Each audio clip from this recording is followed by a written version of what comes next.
మందా salmon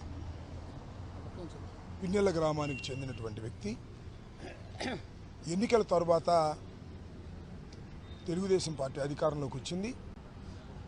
ఆ ఊర్లోకి వెళితే పోలీసుల సహాయంతో తెలుగుదేశం వాళ్ళు చంపేస్తారని భయపడి ఊరు బయట బ్రతుకుతున్న సాల్మన్ భార్యకు సుస్థి చేయడంతో అనివార్యంగా ఊళ్ళోకి రావాల్సి వచ్చింది.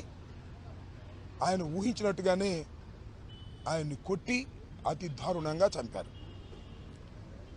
దీనిలో పోలీసులు ముద్దాయిలకు సహకరించినటువంటి పరిస్థితి కనిపిస్తూ ఉన్నది.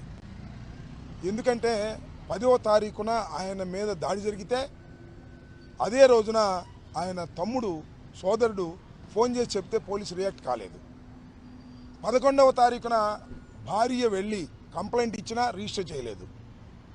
12వ తారీఖున గవర్నమెంట్ హాస్పిటల్లో చేరిన తర్వాత కోమాలో ఉన్నాడని సర్టిఫికేట్ తీసుకుని దాని ద్వారా కంప్లైంట్ ఇస్తే 12వ తారీఖున రిజిస్టర్ చేశారు. కోమాలో ఉన్న పేషెంటు అని డాక్టర్ సర్టిఫికేట్ చేసిన దాన్ని కూడా చూసుకొని 324 చేశారు. చూసారు చిత్రం ఏంటో, ఖచ్చితంగా అటెంప్ట్ టు మర్డర్ చేయాల్సింది 324 చేశారు. దానికన్నా ముందు ఏం చేశారో తెలుసా, పోలీసులు సాల్మన్ మీద కేసు పెట్టారు, సాల్మనే కొట్టాడని. ఇలా పోలీసులు ఈ వైఖరి వల్ల అక్కడ అన్యాయంగా సాల్మన్ మరణించాడు.